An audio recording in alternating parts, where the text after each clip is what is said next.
Hello दोस्तों, मैं अनिल तिवारी और आपका अपना चैनल डायमंड ड्रिल, जिस पर मैं मैथमेटिक्स, रीजनिंग और GS general studies, SSC CGL और यूपीएससी में ईपीएफओ में जो ईओ और ईओ और एपीएफसी के जो सिलेबस है उसमें मैथमेटिक्स पढ़ा रहा था। तो मैंने इकोनॉमिक्स का जो है एक दो टॉपिक क्लियर किया था। उस टॉपिक में मैंने बताया था क्या क्या चीज़ें बताया था। हमने उस टॉपिक में आपको बताया था, एक तो जो है ये बताया था इस टॉपिक में कि इन्फ्लेशन यानी महंगाई और उसके टाइप्स का बताया था, है ना।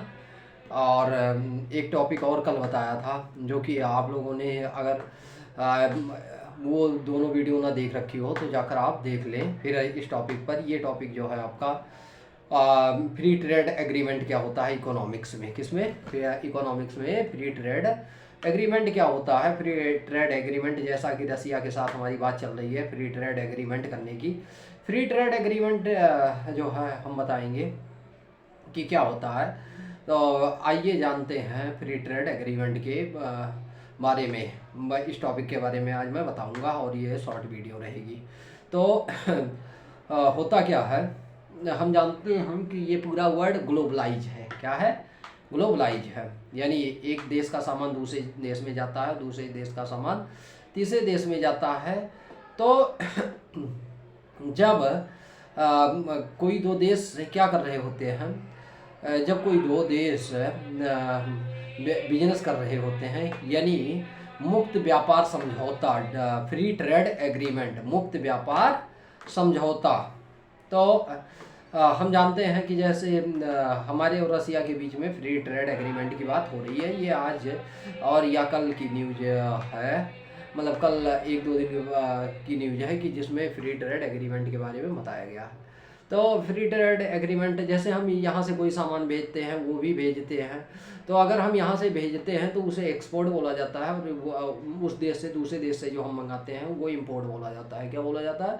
एक्सपोर्ट बोला जाता है जो हम यहाँ से बेचते हैं, और किसी दूसरे देश से अपने देश में कोई सामान मंगाते हैं वो इंपोर्ट बोला जाता है। क्या बोला जाता है? इंपोर्ट।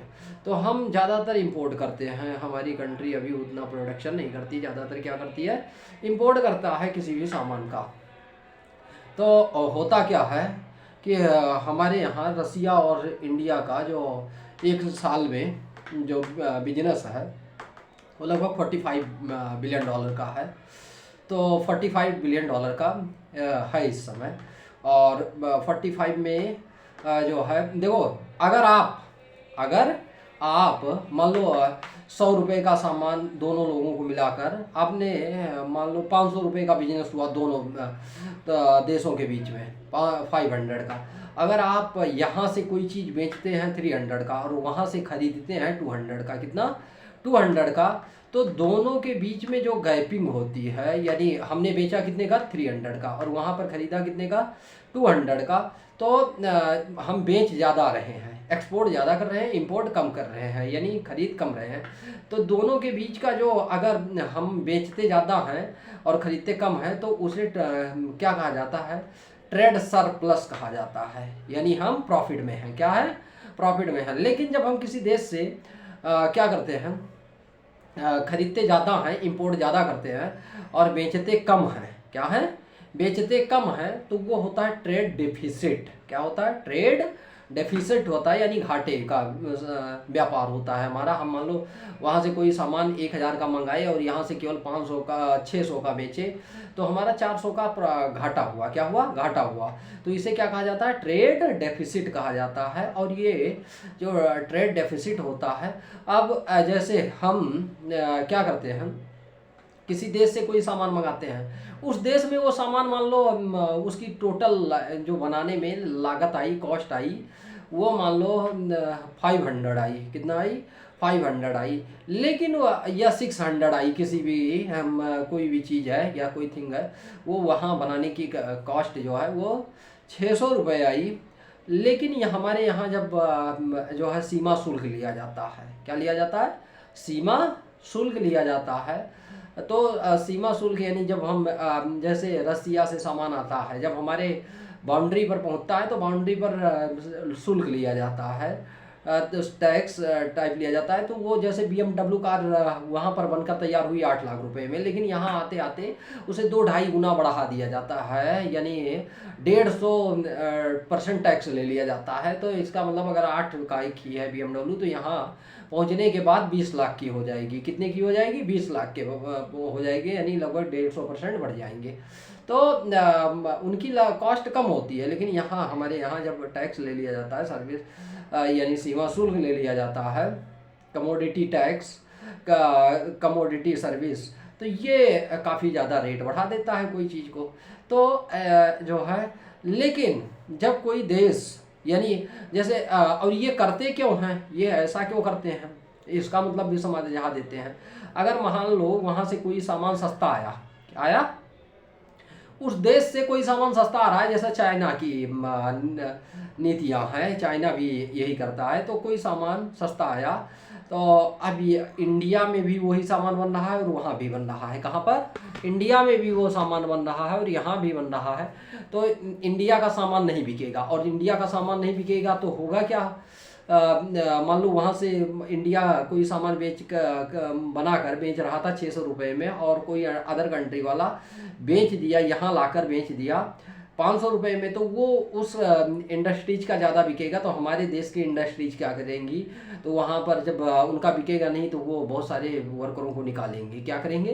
तो अनएम्प्लॉयमेंट जनरेट होगी, अनएम्प्लॉयमेंट। इसीलिए क्या करते हैं, अनएम्प्लॉयमेंट जनरेट ना हो तो उसी सामान को जो वहाँ बनकर 8 लाख रुपए में आती है उसे 20 लाख का कर दिया जाता है कि यहाँ लोग कम खरीदें, अपने देश का भी जो इंडस्ट्रीज है वो भी क्या हो। लेकिन कोई कोई देश क्या करता है कि वो कंपनियों से कहता है कि तुम उस देश में जाकर मार्केट ख़राब करो, और जाकर जब यहाँ आकर मार्केट खरीद करो उसे बहुत सस्ता दो, जिससे कि हमारे देश का सामान बिके, उनका देश जो हमारे देश की है। तो उसके लिए हम एंटी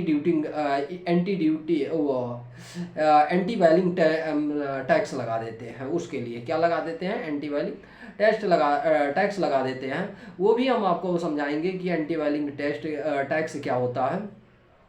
तो जब कोई दो देश, अच्छा हाँ, एक चीज़ और ये ध्यान रखना कि जब किसी देश का इंपोर्ट ज़्यादा होता है, किसी देश का इंपोर्ट यानी खरीदते हम ज़्यादा दूसरे देश से, तो फ़ायदा किसके लिए होगा? WTO, ये फ्री ट्रेड एग्रीमेंट,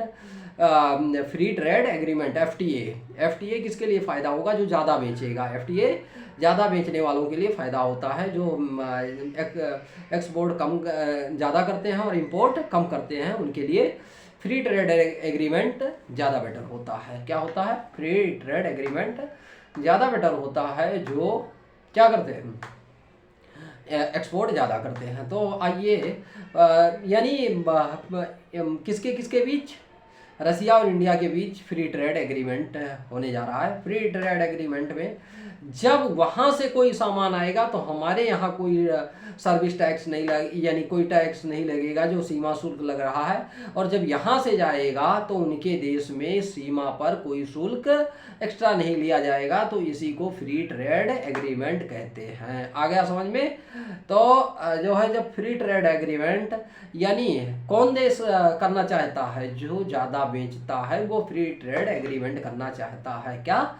जो ज़्यादा बेचते हैं वो फ्री ट्रेड एग्रीमेंट करना चाहते हैं, और जो कम बेचते हैं वो फ्री ट्रेड एग्रीमेंट, यानी ये बैलेंस मामले में ज़्यादा फ्री ट्रेड एग्रीमेंट होता है कि मतलब जैसे $100 बिलियन का किसी देश के साथ क्या हो रहा है, बिजनेस हो रहा है, तो लगभग आसपास, यानी कोई देश $55 बिलियन का ये इंपोर्ट कर रहा है और एक्सपोर्ट कर रहा है 55, यानी 10-5 का डिफरेंस होता है, तो वो बैलेंस बना रहता है। लेकिन अगर कोई देश बहुत ज़्यादा क्या कर रहा है, अगर कोई देश बहुत ज़्यादा जो है वो कर रहा है, यानी एक्सपोर्ट बहुत ज़्यादा कर रहा है, इंपोर्ट का कोई देश कम कर रहा है, तो उन दोनों के बीच फ्री ट्रेड एग्रीमेंट को जो इंपोर्ट ज़्यादा करते हैं वो नहीं करना चाहते। तो इसीलिए बहुत सारे देश ऐसे हैं जो, जैसे यूरोपियन यूनियन, वो हमारे देश के साथ क्या करना चाहते हैं? Free trade agreement. यानी फ्री ट्रेड एग्रीमेंट का मीन्स क्या होता है कि जिसमें फ्री ट्रेड एग्रीमेंट में भी CPA टाइप एग्रीमेंट होता है, CA टाइप एग्रीमेंट होता है, 2 टाइप्स का एग्रीमेंट होता है, वो भी हम आपको बाद में बताएंगे। तो फ्री ट्रेड एग्रीमेंट का मतलब ये जब हम इंपोर्ट और एक्सपोर्ट एक दूसरे के साथ, एक दूसरे देश के साथ करते हैं, तो सीमा जब उनके देश में जाए तो वहाँ पर कोई शुल्क ना लगे, सीमा शुल्क, और जब हमारे देश में आए तो वो यहाँ पर कोई सीमा शुल्क ना लगे, तो इसी को क्या कहते हैं, फ्री ट्रेड एग्रीमेंट। आ गया समझ में कि क्या होता है free trade agreement? Free trade agreement यही होता है कि जिसमें हम जब एक दूसरे देश से क्या करें, व्यापार करें, तो व्यापार करते वक्त हम एक दूसरे से सीमा शुल्क ना लें, तो ये फ्री ट्रेड एग्रीमेंट है। कोई प्रॉब्लम? बस यही है। और फ्री ट्रेड एग्रीमेंट किससे करने की कोशिश की जा रही है? रसिया से। अब हम जो है बताते हैं, रसिया से ज़्यादा हम इंपोर्ट सामान करते हैं, रसिया से हम ज़्यादा इंपोर्ट करते हैं, एक्सपोर्ट कम करते हैं, यानी हमारा घाटा होता है। तो अब हमें इस बात पर सोचना चाहिए कि हम फ्री ट्रेड एग्रीमेंट करें कि ना करें। वैसे अगर हम करते हैं फ्री ट्रेड एग्रीमेंट तो हमारा घाटा रहेगा, हमारे देश का घाटा रहेगा। तो इसलिए जहाँ तक मैं सोचता हूँ कि फ्री ट्रेड एग्रीमेंट का बैलेंस, क्योंकि जो राजनेता होते हैं उनके पास एक एक IAS ऑफिसर होते हैं, उनको इतनी अच्छी समझ होती है कि हम लोग उनके आगे कुछ भी उतना नहीं है, कुछ भी नहीं है। तो इसलिए मैं ये कहना चाहूँगा कि इंडिया जो भी कदम उठाए अपने देश के हित में जारी हो।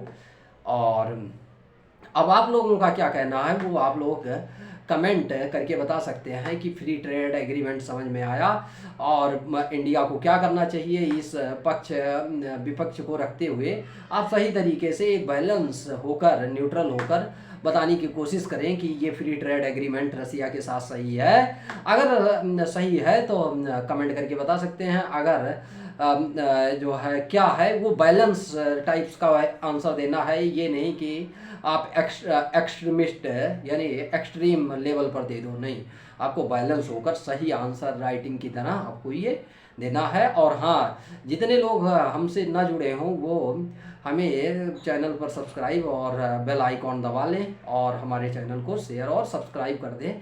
बस, धन्यवाद, थैंक यू।